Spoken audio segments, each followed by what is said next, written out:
Om Namo Bhagavate Vasudevaya.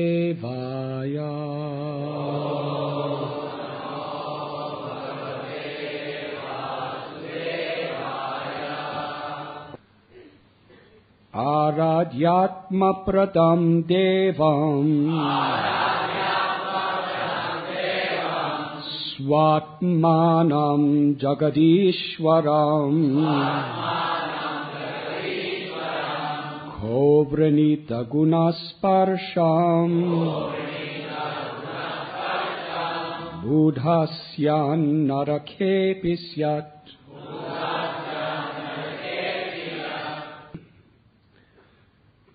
The ultimate goal of all ambitions is to become a servant of the Supreme Personality of Godhead. If an intelligent man serves the most dear Lord, who gives himself to his devotees, how can he desire material happiness, which is available even in hell? Purport by His Divine Grace, A.C. Bhaktivedanta Swami Prabhupada. An intelligent man will never aspire to become a devotee to achieve material happiness. This is the test of a devotee. As Sri Chaitanya Mahaprabhu teaches, Na dhanam na janam na sundarim Kavitham va jagadisha kamaye Mama janamani janmanishwari Bhavatad bhakti rahitiki tvayi. O Almighty Lord, I have no desire to accumulate wealth, nor do I desire beautiful women, nor do I want any number of followers. I only want your causeless devotional service, birth after birth. A pure devotee never begs the Lord for material happiness in the shape of riches, followers, a good wife, or even mukti. The Lord promises, however, Yogakshemam Bahamyaham.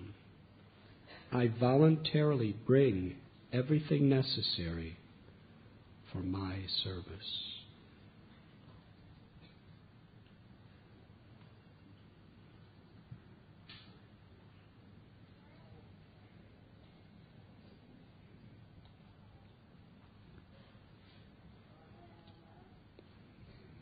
Today we are reading from Canto 6 of Srimad Bhagavatam, Chapter 18, entitled, Diti Vows to Kill King Indra.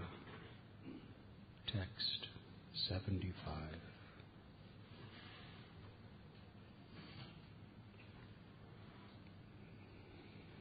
Indra is preaching pure devotional service.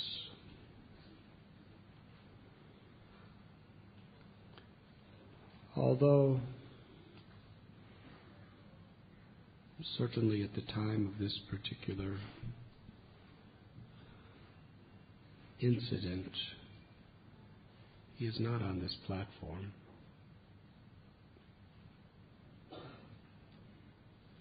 But he understands what is the standard.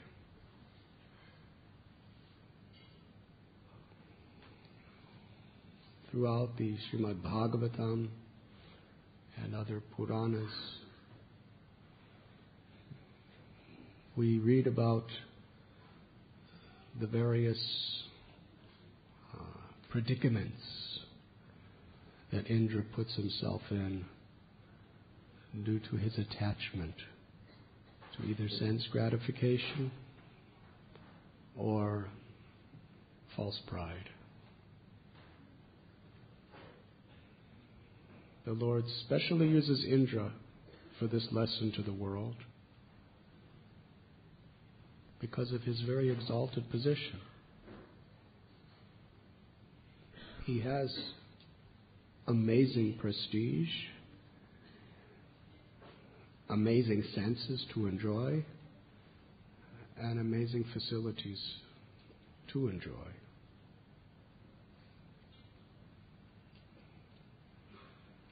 But time again, he falls into these traps. To teach the world the pitfalls that we have to watch out for. No one should think that they are above Maya. Whoever. Srila Prabhupada would pray to his deities, and he told a devotee, I am simply praying to Radha and Krishna to protect me from Maya. And we find that prayer amongst the greatest personalities, because they are humble. The purer you are, the more you depend on Krishna. And within this world, part of depending on Krishna is understanding the power of Maya and turning to Krishna exclusively for protection. Because Maya is very strong. Here we are, insignificant humans in this Kali Yuga. What is our position? And what is Indra's position? Many of these stories are in the Satya Yuga, the Dwapar Yuga, the Treta Yuga. And Indra is not even on this crazy earth planet. He's in the Swarga Loka. He lives for millions and millions of years by our standards. But still, and he's a devotee.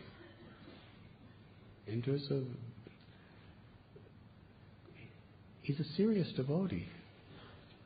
But he just keeps getting trapped. So many traps.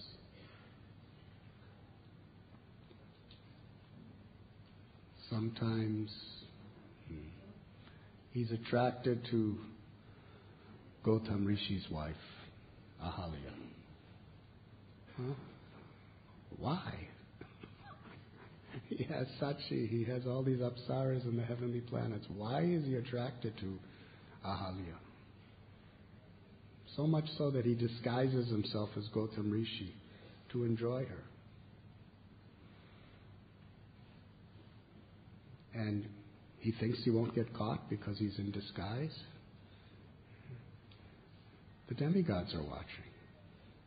And they're all his assistants. Yes? The sun is watching, the moon is watching. They see everything. And many of these demigods, they're under Indra's authority. What a humiliating situation he's putting himself in. Now, you would think, how is this possible? Why would he do that? He already has so much. Why go through so much trouble? Krishna tells in Gita, Dhyayato Vishayan Pungsang Sangastang, that when you contemplate the objects of the senses, attachment. From such attachment, lust. From lust, anger. Because it can't always be fulfilled. From anger, our memory is bewildered. What does that mean? Our memory is bewildered. That means the things that we know, we forget. We know what we should be doing. We know what their consequences are, but we just forget. When memory is bewildered, intelligence is lost. And then we act in such ways that we fall into the material pool. Very, very dangerous situation. So Indra, he knows the philosophy. And how he was cursed by Gautam Rishi. And you'd think he'd learn his lesson. But then, again, he does things like this. Yes? And as far as his attachment to prestige and wealth, again and again he's losing his wealth to the demons. And he's approaching Krishna, please bring it back. And his mother's approaching Vishnu, please give it back. And then he gets it back and he loses it again. And his prestige, who was it? Prithu Maharaj. He was performing yagyas. Prithu Maharaj is an incarnation of God. But Indra's stealing the horses and disguising himself as different kinds of tantric sannyasis just to keep stealing horse after horse after horse. Prithu and his son are about to kill the rascal, but still he keeps doing it. Hare Krishna. And in Vrindavan, Govardhan Puja, Krishna knows exactly where Indra's at. He wants to expose him. He wants to teach a lesson to the whole world, and especially a lesson to Indra himself. What did Krishna do? He just convinced them to offer all the bhoga to Govardhan. Indra's watching. And Govardhan manifests himself as to be the Supreme Personality of Godhead. He's just offering the bhoga to the Lord. But Indra couldn't see it. He was blinded by his pride. Doesn't make sense. But lust and anger and pride, it doesn't make sense. There's no logic to how a person behaves when they come under the control of these forces. And Indra, he sends these clouds of devastation to Braja to destroy everything. To destroy all the cows and the bulls and the gopas and the gopis and Yashoda and Nanda and Krishna and Balaram. Why would Indra want to do that? He's a devotee. He's a Vaishnava. We read in the Samaveda and in the four Vedas so many prayers to Indra. The Vedas are full of prayers to Indra. He's not an ordinary being. But here he's trying to destroy God and he's trying to destroy the spiritual world. Gokul Vrindavan is not different than Goloka in the spiritual world.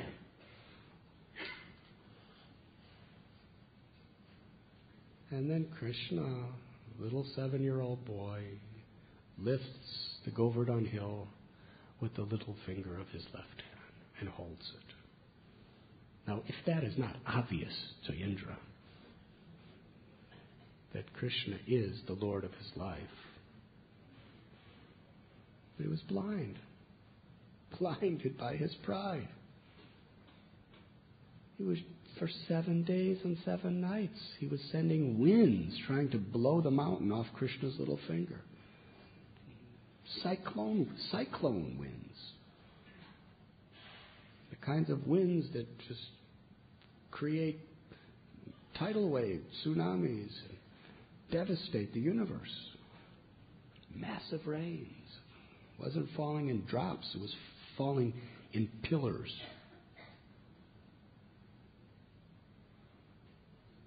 All of his power. Even when the clouds just told Indra, we're exhausted, there's nothing we can do.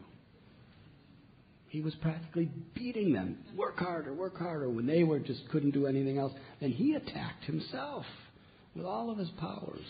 He was throwing his thunderbolt repeatedly at Govardhan, trying to just crush it, crack it, make it fall.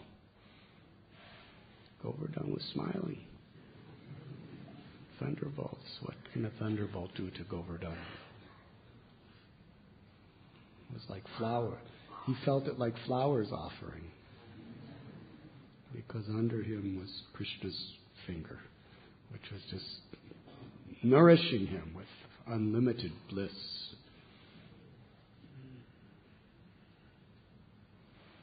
And then Indra realizes, what kind of fool am I? 7 days, 7 nights, I've tried to kill God and destroy the spiritual world and kill all God's most intimate associates, Radharani and Balaram and everybody. And he's very humiliated. He comes with Surapi cow and begs forgiveness. Krishna forgives him, tells him not to do it again.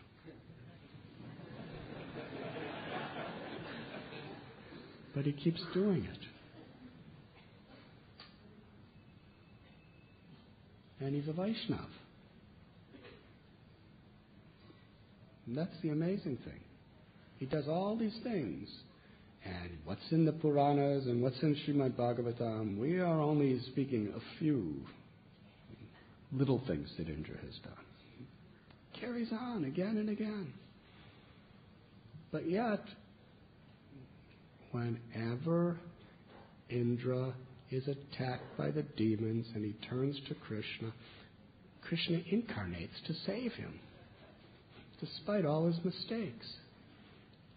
Yes?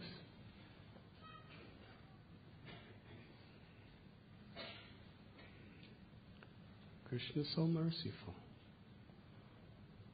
to his devotee. He keeps teaching him a lot. He keeps teaching him a lot. Krishna smashes him, but saves him.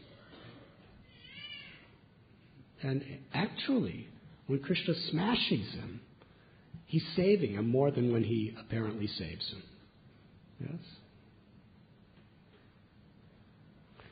Krishna appeared on earth. Why? Because Indra approached Brahma. Brahma with Indra went to the ocean of milk and prayed to Kshirodakshai Vishnu to incarnate because of all these demons. Yes? So Krishna comes to rescue Indra, and then the same person that comes to rescue him, Krishna tries to destroy. Yes? Then a little later, Krishna kills Kamsa, kills Jarasandha, kills all these people just to protect Indra. And then he brings what was lost from Indra back to Indra. And Satyabhama wants a flower, a parijata flower from his garden. Hare Krishna. Krishna is the proprietor of everything that exists. He just saved Indra. He just saved Indra's entire dynasty again and again. That's why he incarnated. Picks one flower. And what happens? Indra declares war against him.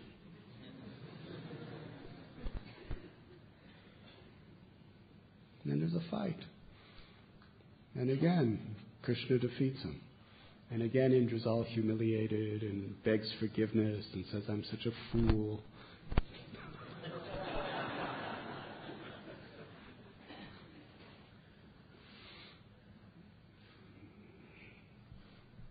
But then whenever he's in trouble, this is the beauty. Krishna's always there for Indra to save him when he's in trouble. When he's in trouble, when demons are attacking and taking away his service and taking away his abode and then Krishna comes as Vamanadev, Krishna comes as Ramchandra, Krishna comes as Varahadev, Krishna comes as Krishna. Again and again. When Indra was trying to churn the ocean of milk, it started sinking, so the Lord comes as Kurma to stabilize it. Again and again he's coming. But just to give Indra his service back and his powers and his opulences.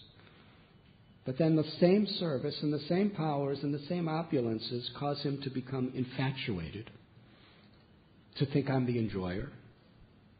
And then he contemplates the objects of the senses, then he becomes attached, then he becomes lusty, then he engages in sinful activities, and Krishna smashes him. And then subtle lust, he becomes proud, and he commits offenses. Krishna keeps smashing him. So many of the greatest stories of the Bhagavatam, the basis of the story is Indra. Yes. Just like the story of the churning of the ocean of milk and ultimately Vamanadev's appearance. What's the seed beginning of that story? Indra's riding on his elephant. And everybody's going, Jai Indra. And Durvasa Muni, very great sage, he wants to give blessing to Indra. He wants to bless him. So he takes a garland off of his own body and hands it to Indra as a blessing. Now the nature of a person who's proud is they can't appreciate the value of mercy. It's very dangerous.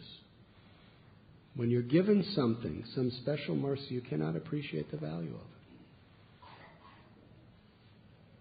A humble person can appreciate anything given to him or her. A proud person doesn't appreciate.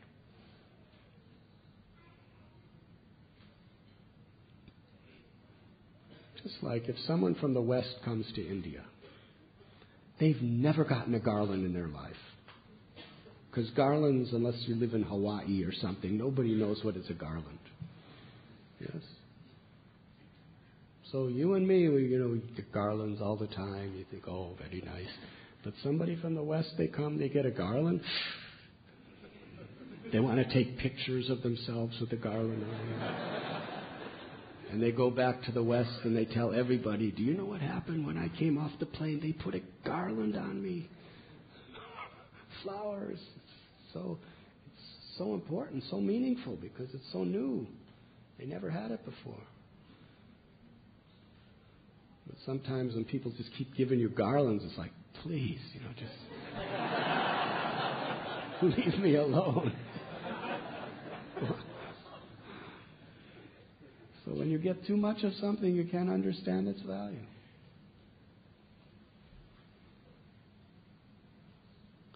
And that is the story of Nala Kuvera and Manigriva. Because they were so wealthy and so powerful, they couldn't appreciate. They're hard-hearted. Srila Prabhupada in this regard explains a poor man, any saintly person could come to his house and they'll offer all respect and they'll bow down and they'll beg, for mercy. And they'll give whatever little they have. But the tendency of wealthy people is they have gates around their house. They have dogs barking. Usually big dogs.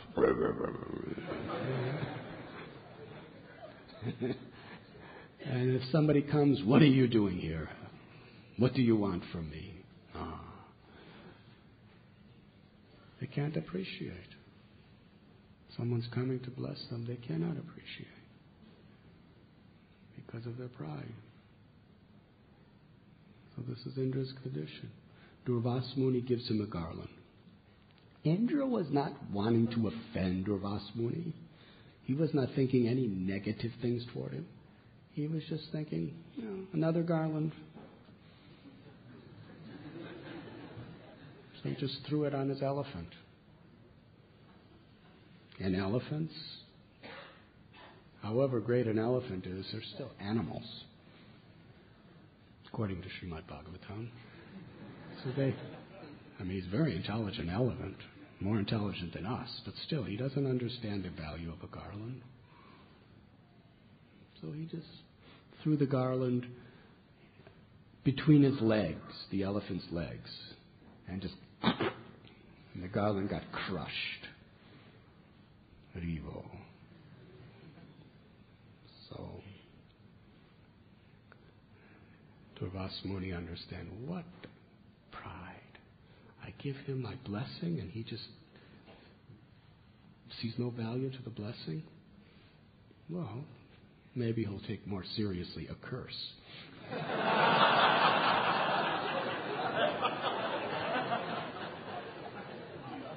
And it worked. Definitely worked. Took that curse really seriously. He lost everything. And it took years and years to get it back, churning ocean of milk and this and that, everything else. And ultimately, Bali takes it back. And Vamanadev ultimately had to come and save him. Vamana appeared as his little brother.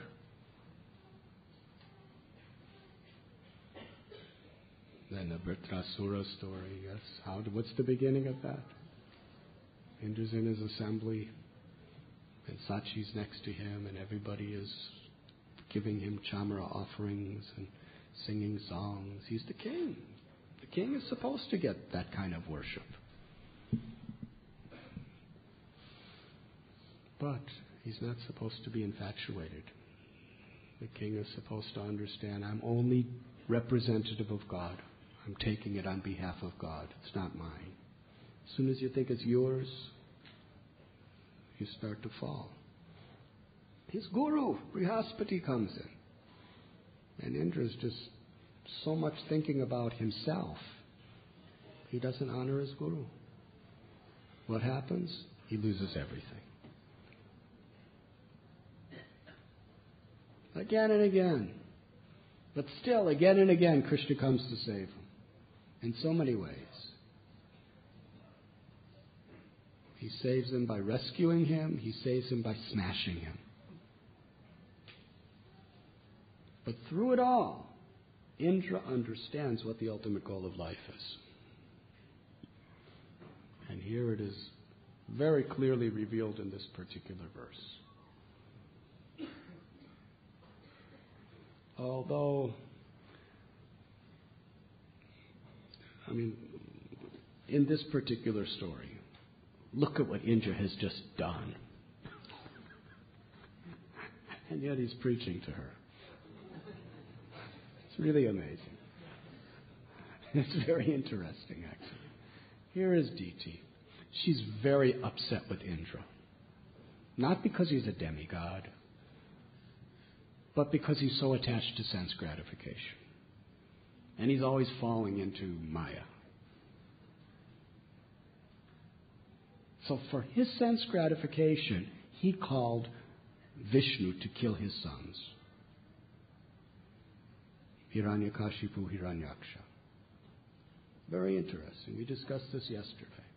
Diti doesn't blame Vishnu because she knows he's the supreme worshipable Lord. And she loves Vishnu. She worships Vishnu in her own way. She doesn't blame Prahlad because Prahlad's her beloved grandson. She blames Indra. It's all his fault. My dear, wonderful, noble, pious son, Hiranyakashipu. Obviously, she knew he was impious. But for her, those were minor details. Because love is blind. And when Hiranyakashipu was killed, she said, Hiranyaksha killed. It broke her heart. She's a mother. Only a mother knows what it's like when a child is killed. The parents are supposed to die before the children. At least that's what's expected. But when the children die first, it's very, very painful. So she's grieving. When Hiranyaksha died from Lord Varahadev, she was grieving so much that Hiranyakashipu had to come and preach to her, to pacify her. And he explained about the eternal nature of the soul and how there is no death and all of that. Very good philosophy. But then he vowed to get revenge.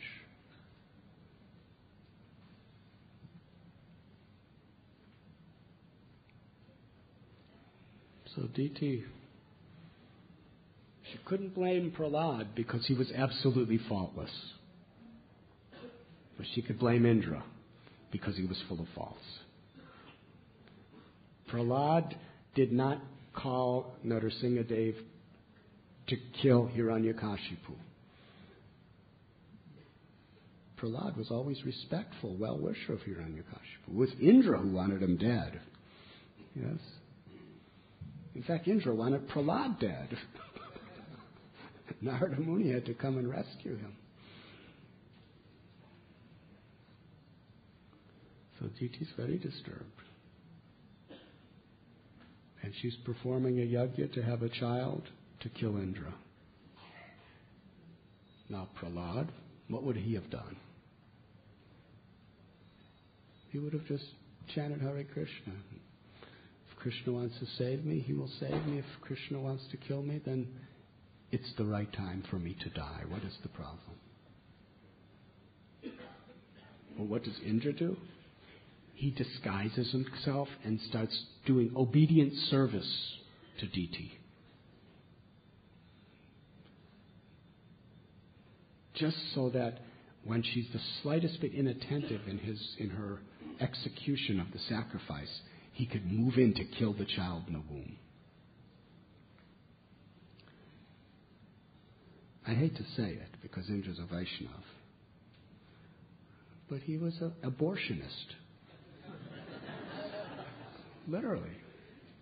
He was literally committing an abortion. And you know what Manu Samhita and all scriptures say about that. But this is how attached he is. He knows his soul is eternal. And he's been smashed so many ways and so many times. But still, he's so attached. Better that this crime is committed than I lose my status and my facilities. So not a very straightforward person. He comes as an obedient servant, a friend of Diti, to serve her and serve her and serve her months and months. And then when she fell asleep without washing properly, immediately she was vulnerable. And he just, by his mystic power, went right into the womb with his thunderbolt. This is serious abortion. They don't have this type of technology today. He goes right inside. Not like a laparoscopic, The doctors today do laparoscopic. They put little telescopes in your body and they can see what's happening. Well, Indra doesn't have to do. He just goes right in.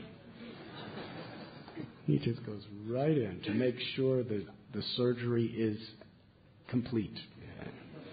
Goes right inside of her with his thunderbolt, sees the child in the womb, sends the thunderbolt.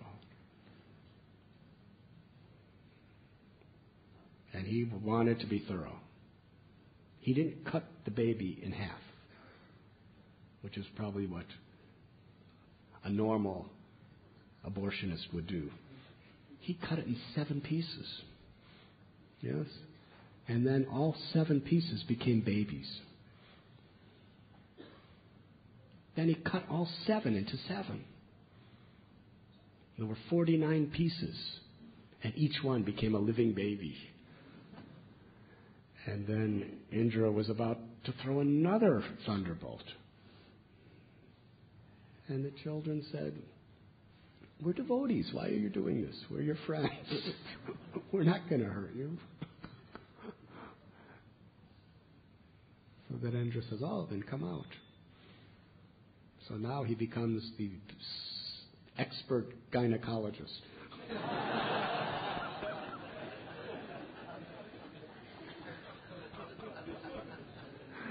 It was an absolutely, no gynecologist could be like Indra. It's totally painless.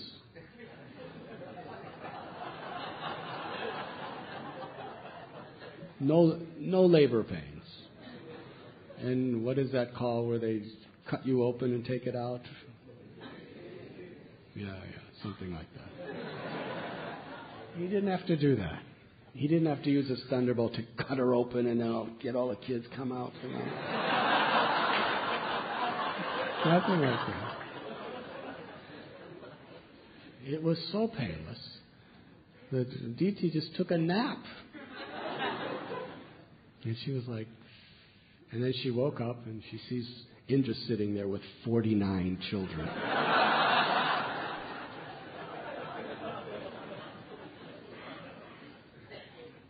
And she just looks, what's this? They say, we are your children. He's a good doctor. When he puts his mind to doing the right thing, he's really good. And he's explaining to DT, because of your devotional service, two things happen. One is, I had no power to kill your children. Because you love your children so much in devotional service. Because you performed such bhakti under the instructions of Kashyapa Muni doing this sacrifice. Your children were protected by Vishnu due to your devotional service. I had no power to harm them. I tried everything. But I couldn't. And because of your devotional service, they all have pure hearts. They're all devotees. DT, she didn't understand this. Kashyapa Muni tricked her. She was performing devotional service to Vishnu for 1 year to have a child that would kill Indra. But the mantra could either mean kill or be a follower of. But because she did all this devotional service, the child in the womb became purified by her devotional service. So how could he go out and kill somebody after he's purified? Hare Krishna. This is the power of a mother performing devotional service. So much immense benefits are there for the child in the womb. So these are very, very pure, pious, beautiful children, the Maruts, 49 of them. And they're all smiling at Mother. And they're saying, we are devotees and we want to help Indra. And in this situation, Indra's preaching about pure devotional service to the Mother. The ultimate goal of all ambitions is to become a servant of the Supreme Personality of Godhead. If an intelligent man serves the most dear Lord who gives himself to his devotees, how can he desire material happiness which is available in hell? And tomorrow's verse, since many of you won't be here tomorrow. O my mother, O best of all women. He's calling DT his own mother because she is the co-wife of his mother, Aditi. And in Vedic culture, an auntie, as you call, is a mother. O my mother, O best of all women, I am a fool. Kindly excuse me for whatever offenses I have committed.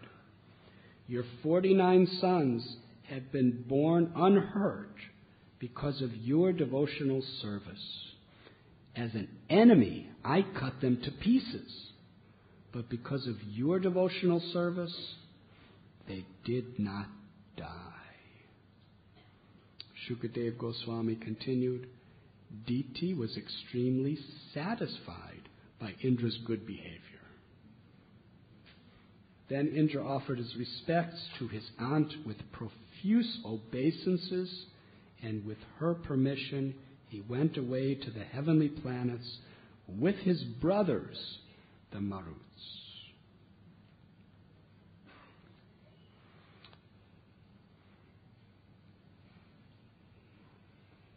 Yesterday, Radhe Shyam Prabhu illuminated the class with his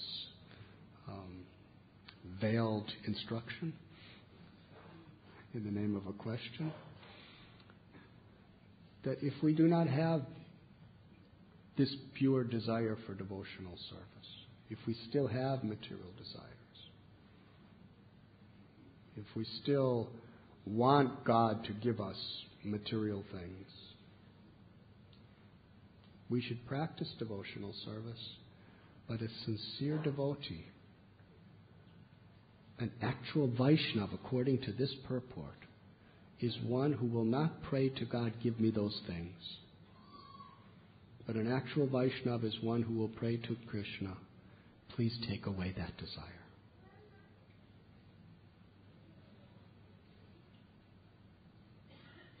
There is a very subtle but very powerful difference between the two. We may have desires for things.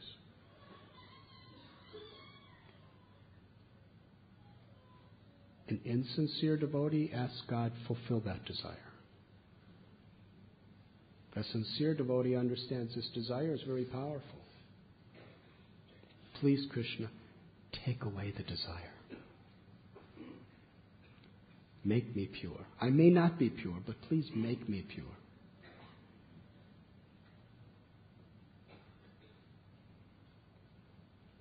Because, as Indra's saying, with tremendous realization, an intelligent man serves the Lord. And if we don't want anything from Krishna, Krishna gives himself. If we want things from Krishna, Krishna gives things to enjoy. But what's so great about that?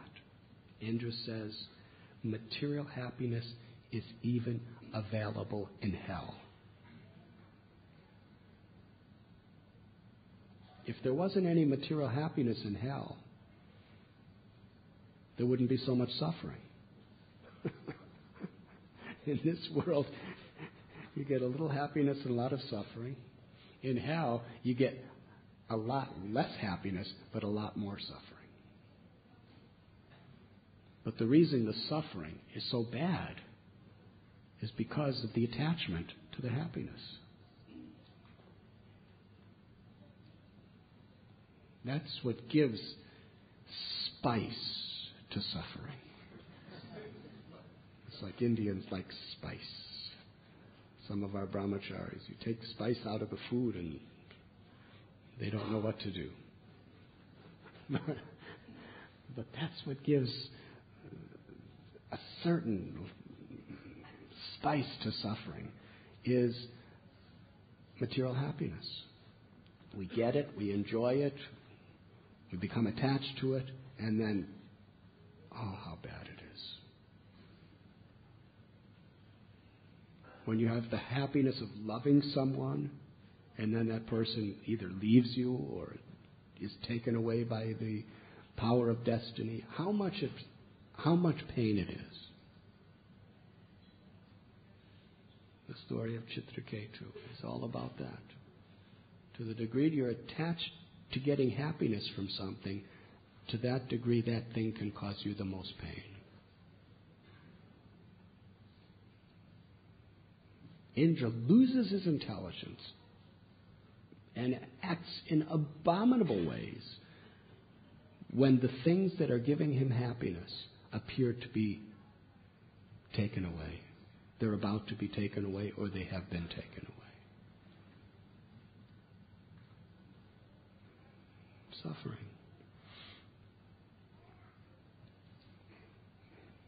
And we read in the Vaishnava literatures that great devotees never want sense gratification, mystic powers, or even liberation.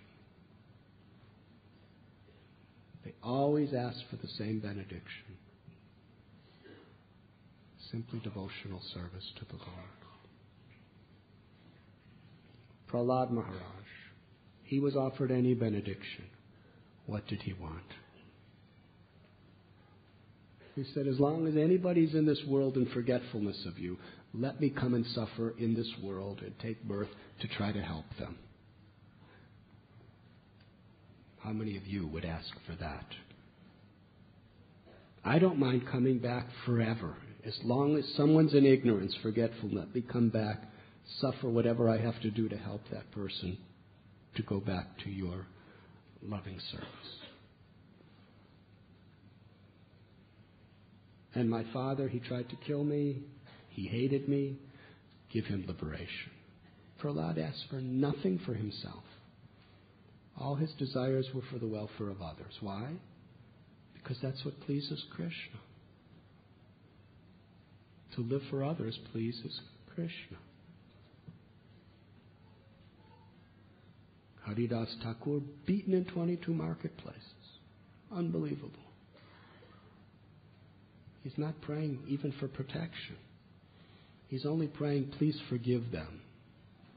Give them your mercy. Don't harm them. And when Haridas was offered any benediction in the Mahaprakash Leela, he asks, he says, I don't want anything, my Lord. But if you want to give me something, if it pleases you to give me something, in every birth I take, let me be in a position where I'll get the remnants of the food of your devotees. Let that be my prominent service, birth after birth after birth, to eat the remnants of your devotees. I am so abominable, so sinful, so fallen. I want people to think I'm very important. And I'm so shameless that I'm asking such an elevated benediction from you when I don't deserve it. I'm asking to be a Vaishnava. Let me just be a dog where I can eat the food of your devotees as the servant of your servant. Golavecha Sridhar was offered everything. The Lord, anything you like. Material wealth, heavenly planets, mystic cities, liberation. I just want to be the servant of your servant. And let me serve you by just remembering that little beautiful child, Nimai, coming to steal my bananas.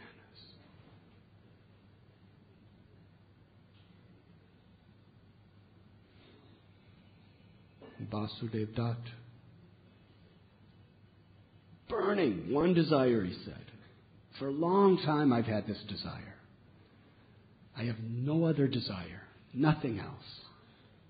And you are the Supreme Lord. I know you are independent and you can fulfill any desire I have. Please fulfill this one desire, I beg you. What is that desire? Give me the benediction.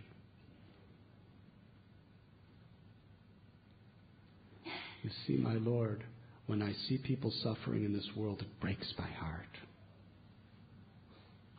They're suffering because they've forgotten you. They're trying to enjoy apart from you. And so much karma, so much sin is upon them. Let every sin and all the karma of every living being in the entire universe fall on my head. And let me take the reactions of everyone's sins, and I will suffer hellish conditions perpetually. But give them all your liberation. give them all entrance into your abode. And he meant it.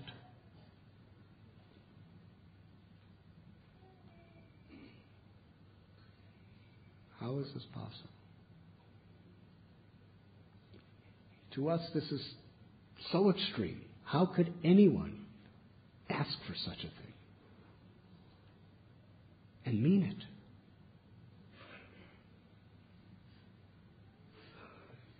And he meant it so seriously that Lord Chaitanya, all he could do was cry.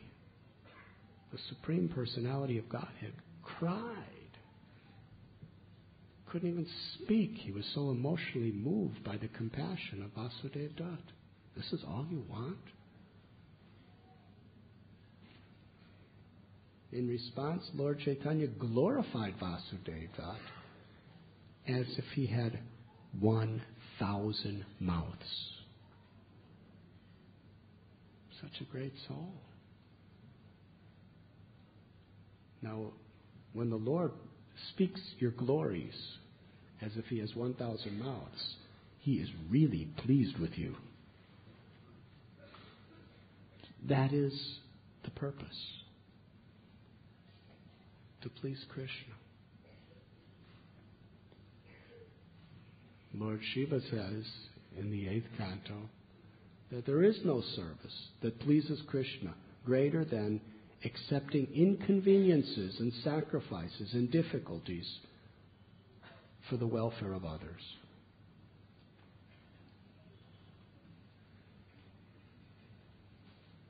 That pleases Krishna. On Jaladuta, what benediction did Prabhupada ask for? If you were 70 years old and you just had 2 heart attacks and you were on a cargo ship and you only had $7, 40 rupees, and you're coming to a strange land and you didn't know if anyone was going to be there to meet you, you may pray to Krishna that please let someone be there to meet me.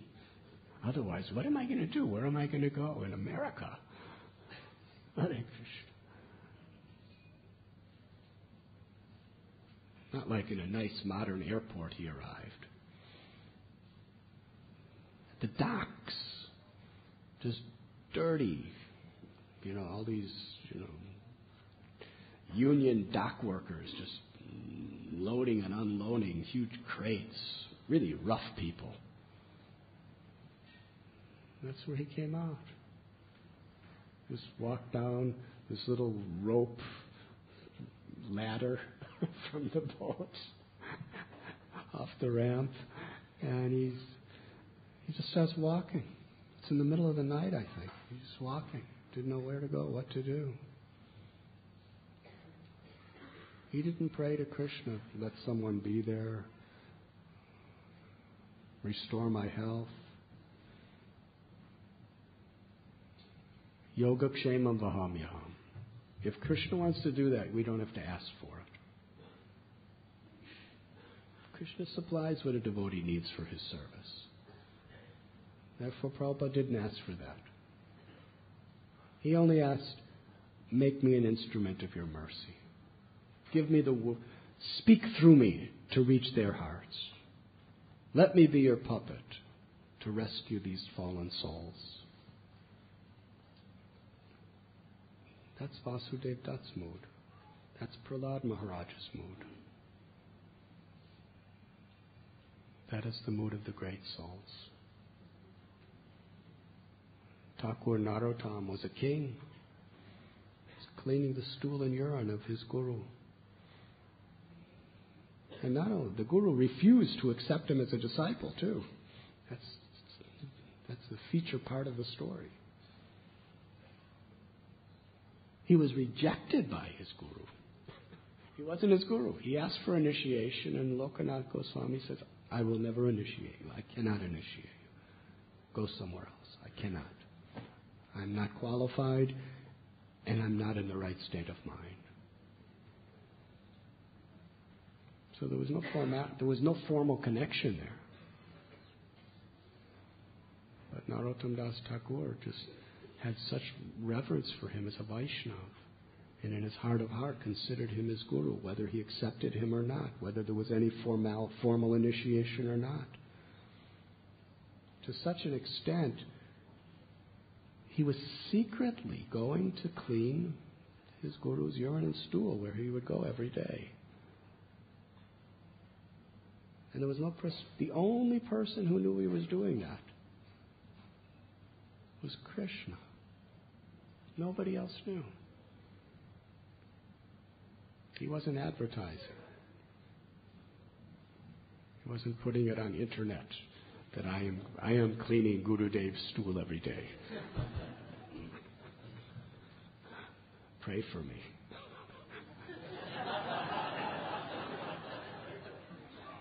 He didn't tell a single soul.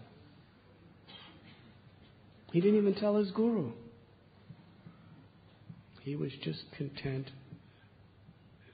doing the most menial, humble service that a human being can do for another. And he was so happy just with that service itself.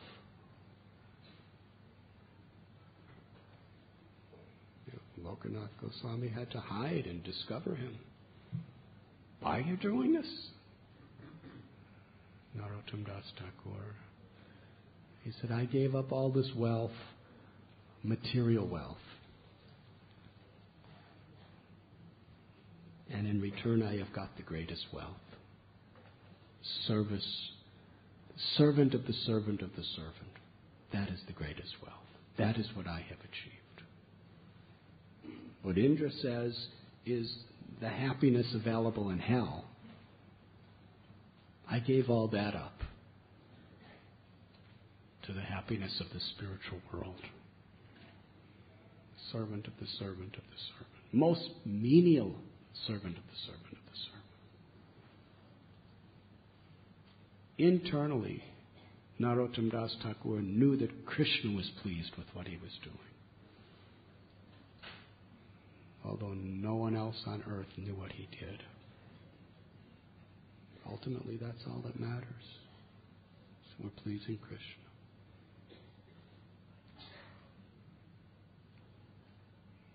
So here is Indra. Despite all of his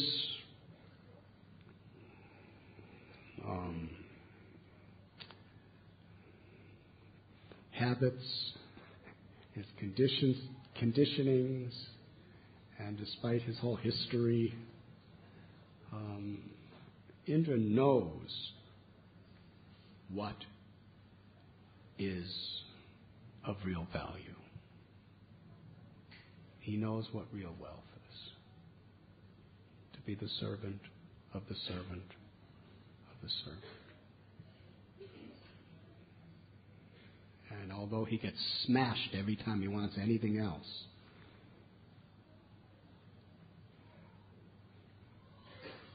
and I believe that Krishna uses him to teach us.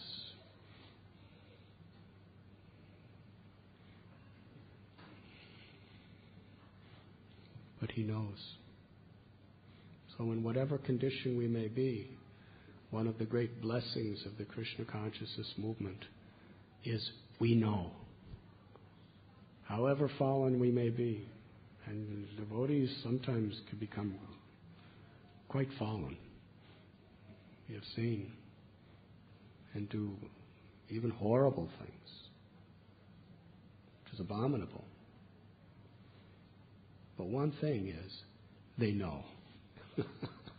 When you come in contact with the Gaudiya Vaishnava Sampradaya, when you come in contact with Srila Prabhupada or any of the true representatives of Prabhupada, you know what is the only actual happiness there is, and the only desire we should strive for.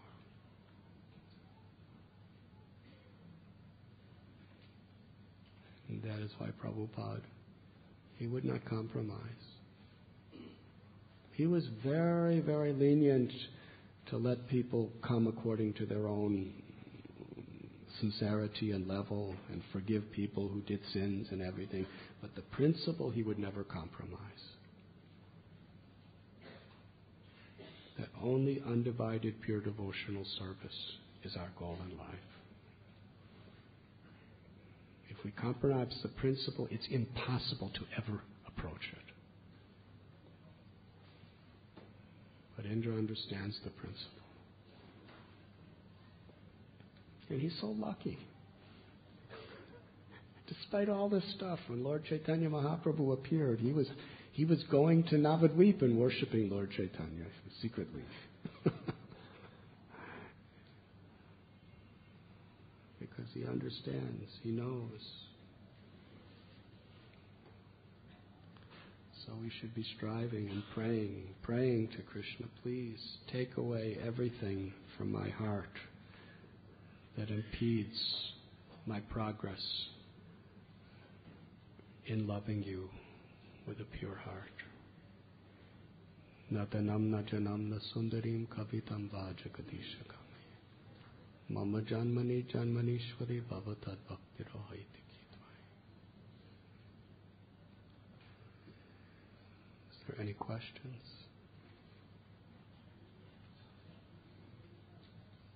Yes, Anasuya Devi. The microphone is coming just for you.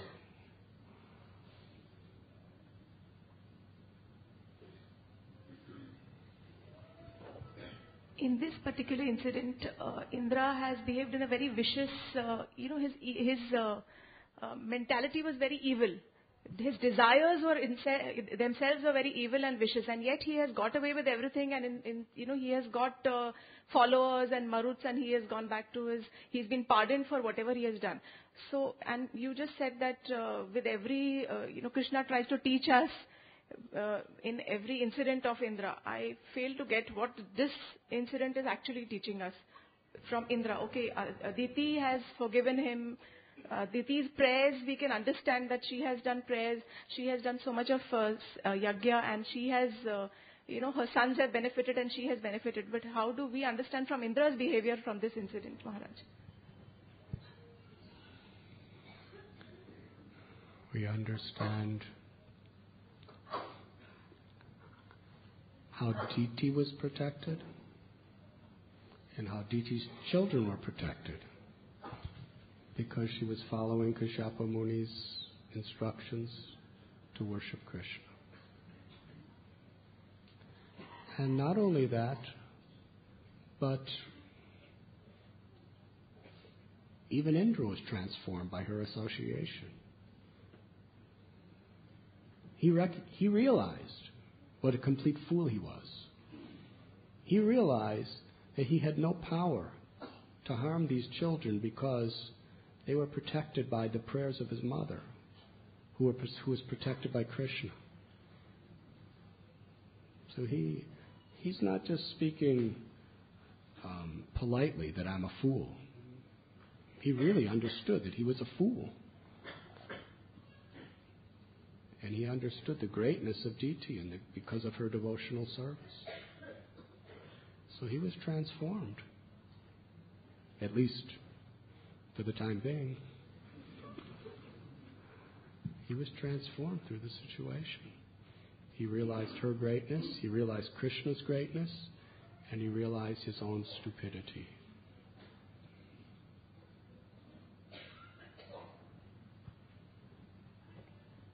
Hare Krishna.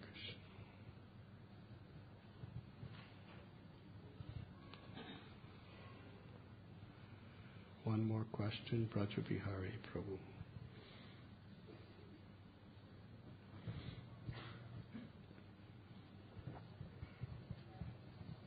Hare Krishna. Maharaj, you are mentioning in the beginning of the class how Indra's misconceptions were smashed.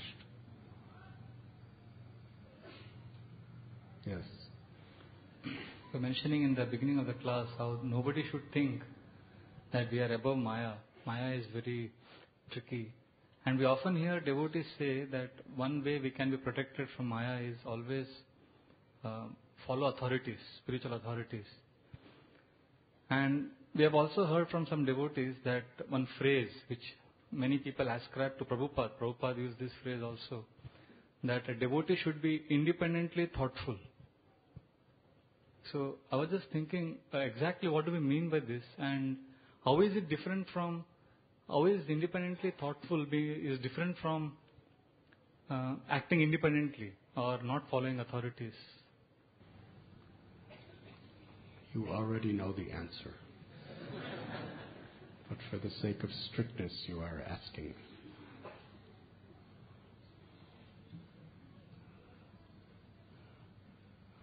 We follow authority, but we're independent, thoughtful on how to execute the will of the authority.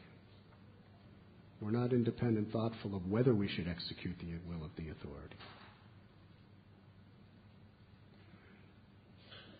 Srila Bhakti Siddhanta Saraswati Thakur Prabhupada told our Srila Prabhupada, preach Krishna consciousness in the West. Yes? In the English language. That's all. Now, Prabhupada's independent thoughtfulness, Bhakti Siddhanta Saraswati Thakur didn't say, go to Sumati Murarji, sit at her step in Juhu, Bombay until she gives you a ticket on the Jaladuta, and then go to Butler, Pennsylvania, and live with Sally Agarwal with her husband Gopal, and then go to the Bowery, and then meet Mukunda Maharaj and Janaki Devi, and start 26 Second Avenue, and then go to San Francisco, and then go to Montreal, and then go to London, and then come back to India. And that was all independent thoughtfulness. Yes? Everything Prabhupada did was all independent thoughtfulness. How to do it. He went to Jhansi, it didn't work, so he independently, thoughtfully went back to Vrindavan, Bamsi Gopal, and then he went to Radha Damodar, and then he came to Bombay. But it was all in execution of his Guru's instruction. He wasn't independently thinking, should I do what my Guru Maharaj said? I'm independent. Maybe I should do something else. So we should be independently thoughtful in using our creative, God-given talents, intelligence, on how to execute, but not whether to execute. Yes?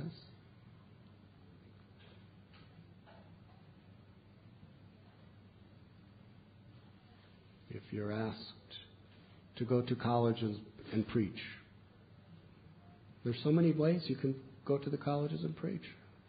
Yes? You can have yoga retreats, you can have yatras. So many things are independently thoughtful of amongst the brahmacharis going to the college. So many ideas. Sometimes they have debate competitions, and sometimes they have yatras, and sometimes they have yoga retreats, and sometimes they start little centers in different places, and they cook prasad, and they decide what's to be cooked each day.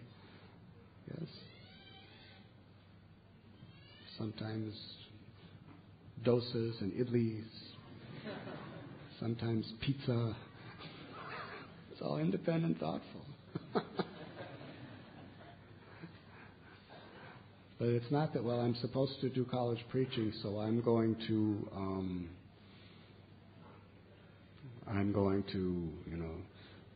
build a temple in Kashmir.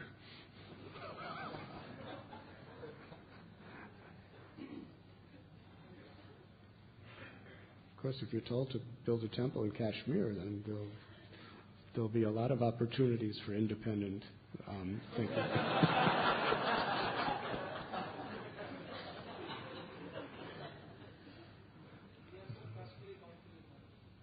Huh? I know, that's why I'm saying it.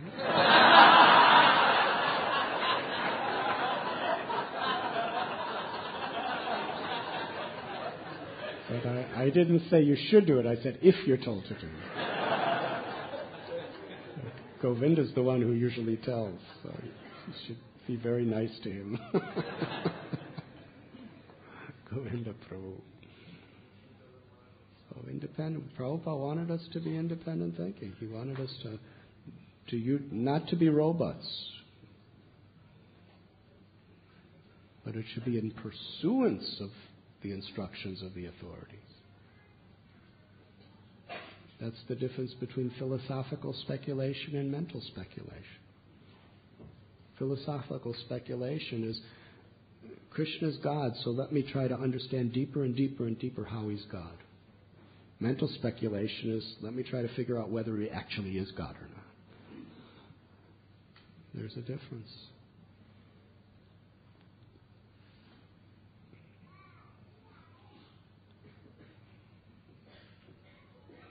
Thank you very much. Srila Prabhupada ki.